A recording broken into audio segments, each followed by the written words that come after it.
여러분 안녕하세요. 대한피부과학회 TV MC 김현숙입니다. 오늘은 기미에 대한 궁금증을 시원하게 해결해 드리고자 하거든요. 시작에 앞서 오늘 궁금증을 해결해 주실 선생님 두 분 또 모셔보도록 하겠습니다. 네, 저는 분당 서울대병원 신정원입니다. 네, 안녕하세요. 저는 타임리스 피부과 원장 김종엽입니다. 네, 반갑습니다. 어우, 우리 신정원 선생님은 진짜 진심으로 아름다우시네요. 아니 그전에도 그전에도 선생님들 나오셨을 때 거짓말은 아니었지만 아니 제가 듣자 하니까 심지어 서울대를 다니셨는데 서울대에서 서울대 성유리로 유명하셨다고 자기 입으로 말씀하시긴 좀 그렇겠지만 제가 좀 많이 민망하긴 하지만 네, 맞습니다. 민망하지만 맞군요. 맞는데 일단 이제 앞에 전직자를 좀 붙이고 싶고요. 네네네. 왜냐면 이게 약간 과거형이라 네네. 제가 뭐 아주 오래전에 처음에 네. 대학교에 입학했을 때 네. 그분과 뭐 조금 닮았다고 해서 오. 그런 별명이 붙기는 했었습니다. 특히 네. 눈 쪽이 굉장히 많이 닮았어요. 근데 지금은 좀 그분한테 좀 죄송해지네요. 아니에요. 너무 아름다우세요. 진짜 아름다우시죠? 네, 실물 뵈서 영광입니다. 근데 저는 연예인이시. 사실 아니 네. 제가 듣기로는 미소천사이자 피부과의 뭐 조지 클루니라는 난리 났네요. 난리 났어. 편집 부탁드리겠습니다. 조지 클루니. 아니요. 큰일 납니다. 네. 조지 큰일 납니다. 선생님, 그 많은 분들이 기미에 대한 궁금증이 참 많거든요. 그런데 저희가 온라인상에서 떠도는 질문들을 좀 모아봤어요. 그래서 오늘 이 자리에서 정확히 짚고 넘어가고자 하거든요. 오늘 속 시원하게 대답을 좀 부탁드리겠습니다. 뿅! 갑자기 판넬이. 네. 첫 번째 질문입니다. 베이킹소다, 식초 등의 민간요, 우리가 소위 민간요법이라고 하죠. 베이킹소다, 식초 등의 민간요법이 기미 없애는데 효과가 있다, 없다. 하나, 둘, 셋! 역시 저의 예상대로 이런 게 거의 다 좀 그렇더라고요. 설명 좀 해주시죠, 우리 신 선생님. 대부분의 이러한 요법들이 아직 이렇게 과학적으로 확 효과가 있다라고 밝혀진 게 없어요. 사실 뭐 예를 들어 베이킹소다 아까 말씀하셨는데 네네. 베이킹소다 같은 경우에는 알칼리성 물질이거든요. 근데 우리 피부가 사실 pH가 5.5 정도 네네. 약산성으로 유지가 돼야 가장 촉촉하고 또 네. 건강하게 유지가 될 수가 있는데 네네. 이제 베이킹소다로 세안을 하게 되면 그 pH가 잘 유지가 안 되는 거죠. 그래서 건조할 수도 있고 네네. 자극이나 염증 같은 게 생길 수가 있는데 이런 염증, 자극 이런 게 기미에는 아주 독입니다. 식초 같은 경우에는 사실 각질을 녹여내고 뭐 이렇게 연화시키는 작용을 할 수는 있어요. 네. 강한 산성이기 때문에. 네네. 그래서 잘 희석을 해서 사용하면 개인이 하기가 굉장히 어려워요. 일단 안정성 테스트가 된 것도 아니고 그렇죠. 어떤 규격화된 그런 시스템을 거치지도 않았기 때문에 개인이 그때그때 만들어서 사용하는 거는 이제 상황에 따라 이렇게 농도가 좀 달라질 수도 있고 그리고 피부가 소위 좀 이렇게 약하신 분들은 더 자극적일 수도 그렇죠. 있겠는데요. 네, 오히려 농도가 좀 높아지는 경우, 심할 때는 화상을 입는 경우도 오. 있고요. 뭐 이러면 기미는 아주 안 좋을 수가 있습니다. 오히려 더 안 좋을 수가 있다. 네, 추천하지 않고 비추. 절대로 그러면은 그렇게 믿고 막연하게 믿고 하면 안 되겠네요. 하여튼 무조건 저는 매번 느끼는 거지만 전문의와 상의가 가장 필요하고 중요하다는 말씀을 다들 하시더라고요. 예, 저도 그렇게 느끼는데 자, 다음 질문입니다. 쌀뜨물로 세안을 하면 효과적이다.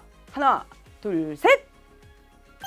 요것도 X구나. 짤뜨물에도 이론적으로 보면 피부의 보습이나 아니면 뭐 자외선의 그런 유해한 영향으로부터 지켜줄 수 있는 뭐 식물성 세라마이드나 비타민 B1, 2, E 이런 게 풍부하게 들어있다고는 해요. 네네. 세안을 하는 짧은 시간 동안 얼마나 피부에 잘 흡수가 돼서 그게 작용을 해서 또 기미까지 좋아지게 할 수 있느냐 여기에 대해서 알려진 게 전혀 없고 저는 이제 개인적으로 좀 회의적이고요. 네. 또 하나는 이제 이게 제대로 잘 세척이 안 되면 거기 불순물이 좀 남아 있을 수 있을 것 같아요. 그렇죠. 예를 들어서 뭐 농약이나 아니면 뭐 쌀 겨 껍질 이런 것도 있을 수 있고 예. 오히려 피부에는 자극을 줄 수가 있어서 기미에는 더 안 좋을 것 같은데요. 그러니까 우리는 지금 이렇게 온라인 상에 도는 약간 민간요법이라고 할 수 있는 것들은 거의 다 과학적으로 증빙은 되지 않았기 때문에 다 좋지는 않다. 오히려 해를 입을 수도 있다. 정리하자면 그런 말씀이었고요.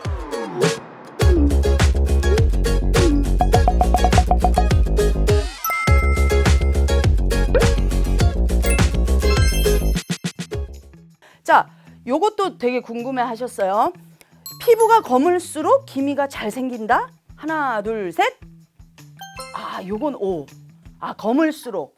예, 요거는 우리 김 선생님께서 답변을? 저희가 선생님들은 1편에서도 말씀드렸다시피 네네네네. 예, 피부의 타입을 이제 1부터 6까지 6단계로 나눠서 생각을 합니다. 그걸 피츠패트리 스킨 타입이라고 얘기를 하는데요. 네. 쉽게 생각해서 이제 L형이 우리가 그 하얀 피부에 뭐 파란 눈에 뭐 금발 또는 뭐 붉은 머리를 가지신 그런 이제 백인분들 생각하시면 되고 네. 이제 6형이 이제 우리가 일반적으로 생각하는 흑인분들 생각하시면 네네. 됩니다. 동양인들 즉 한국인들은 보통 이제 그 사이에 3, 4, 5 정도에서 네. 이제 속하게 되고요. 1형이나 6형 즉 백인이나 흑인에서는 오히려 조금 기미가 덜 생길 수도 있습니다. 근데 이제 우리는 이제 한국인이니까 네. 네, 동양인 기준으로 생각을 하면 네. 네, 동양인 기준에서는 일반적으로 피부 톤이 어두울수록 피부가 검을수록 이제 멜라닌 색소가 조금 더 많고 네. 그럴수록 이제 자외선의 멜라닌 세포가 조금 더 활성화될 가능성이 높고 기미에 취약할 가능성이 높죠. 그래서 이런 타입에서는 아무래도 기미에 조금 더 잘 생길 가능성이 있기 때문에 한국인 기준으로 보자면 저 질문은 이제 동그라미가 맞는 것 같습니다. 네, 저도 기억이 나네요. 아시아인들에게서 조금 더 기미가 생기는 확률이 좀 높다라는 1탄에서 말씀해 주신 게 기억이 나네요.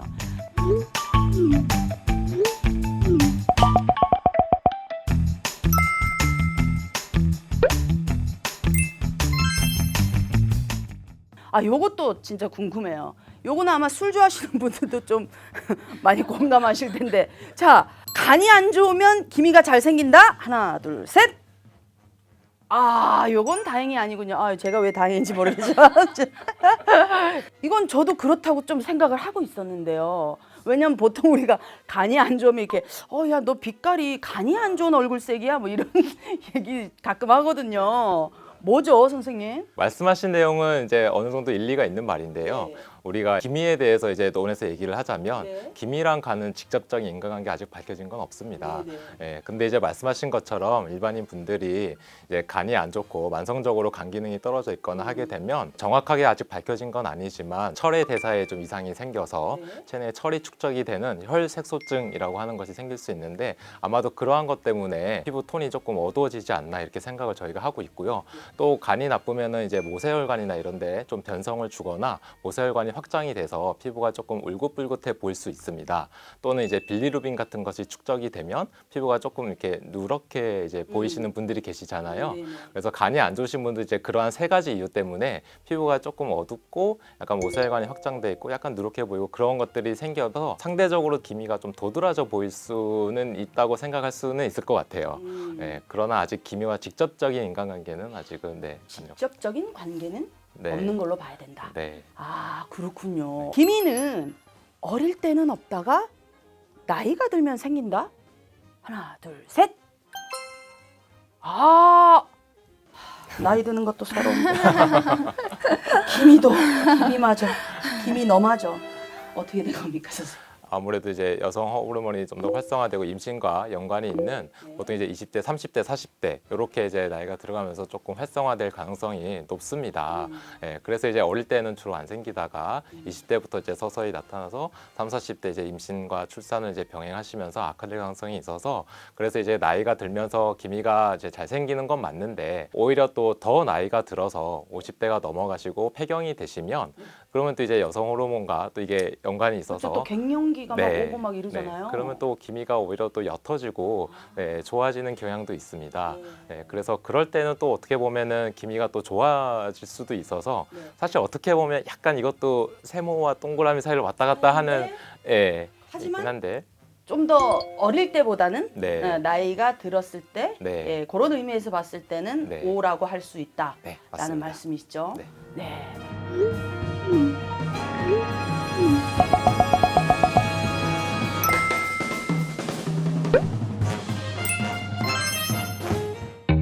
각질 제거가 도움이 된다. 하나, 둘, 셋.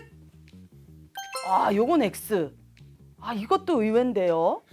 예, 요거는 어떻게 선생님? 사실 이제 각질 제거 필링이죠. 필링, 필링이 기미 치료에 사실 쓰이기도 합니다. 네. 기미 치료할 때 사실 가장 중요한 게 아까도 계속 말씀드리지만 염증이나 자극이 독이 될 수 있으니까 최대한 세포 손상, 뭐 이런 자극 없이 치료하는 게 중요한데요. 네. 그래서 필링을 할 때도 사실 기미 치료할 때는 굉장히 약하게 전문의의 지도 감독 하에 네네. 아주 약하게 시행을 하고 전후 처치를 확실히 하면 뭐 조금 도움이 될 수 있다고 하기도 하고 네네. 서양에서는 실제로 많이 쓰고 있는 방법이기도 해요. 네. 그런데 이마저도 이제 사실은 동양인에서는 자극이나 염증을 유발을 할 수가 있고 그럴 때 기미가 더 안 좋아지는 경우가 있기 때문에 우리나라에선 잘 사용 안 하고요. 사용하시나요? 저도 안 하고 잘 안 하고요, 보통.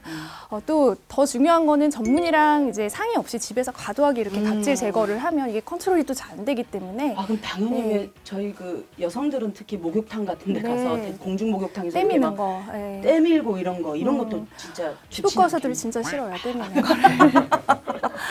그리고 필링을 때미는 하면 걸 그렇게 싫어하시는 아 처음 알았네요. 근데 필링을 하면 사실은 색소 질환에 도움이 될 수도 있어요. 왜냐하면 이제 과도하게 축적돼 있는 멜라닌 색소들이 좀 빠져나가기도 하고 이게 각질 턴오버가 좀 빨라지거든요. 그리고 이제 우리가 멜라닌 세포에서 색소가 생겨서 주변 피부 세포에 전달을 해야 이게 색이 나타나는 건데 그 과정을 좀 차단을 해준다고 하긴 해요. 그래서 뭐 기미 아닌 조금 더 뭐 다른 피부 색소 질환이나 이런 데서는 사용을 해볼 수가 있겠습니다. 몸에도 때를 미는 건 좋은 건 아닌가요? 무조건 안 좋습니다. 근데 왜냐면 우리 또 여성분들은 저도 그렇고 이렇게 뭔가 이렇게 밀어줘야 시원한 느낌이 있어가지고 근데 그렇진 않군요. 친오빠님이 안 알려주셨나 봐요. 안 밀더라고요. 저는. 안 밀더라고요. 친오빠가 친오빠 예. 김은수 교수라고 피부암 저번 시간에 나왔는데요. 예. 갑자기 다시 토크쇼를 오겠습니다. 궁금한 거 물어보세요. 아니요. 맞아요. 예. 이거 구독 안 하시나 봐요. 지난주 너무 나온 지 얼마 안 돼서 구독을 못했습니다. 꼭 하겠습니다. 오빠가 부산대학병원에 저 그거 봤어요. 예. 오빠가 왜 거기서 나와? 그 예. 편이잖아. 네. 어떻게 여러분 궁금증이 좀 풀리셨습니까? 오늘 기미에 대한 궁금증을 다뤄봤는데요. 이렇다 저렇다 말들이 많아서 혼란스러운 부분들이 좀 있었는데 역시 피부과 전문의 선생님들의 말씀을 들으니까 굉장히 궁금증이 속 시원하게 해결이 된 것 같습니다. 자, 오늘 자세하게 궁금증 풀어주신 우리 두 분께도 진심으로 감사드리겠습니다. 감사합니다. 네. 자, 여러분 기미 이야기 끝인 줄 아셨죠? 절대로 아닙니다. 다음 주에는 기미의 예방 및 관리법에 대해 얘기를 나눌 예정인데요. 미리 채널 구독과 좋아요 꾹 눌러주시고 알람 설정까지 해주시면 더욱더 감사드리겠습니다. 다음 주에도 고급 정보를 얻어가시기 바랍니다. 그럼 다음 주에 뵙겠습니다. 감사합니다.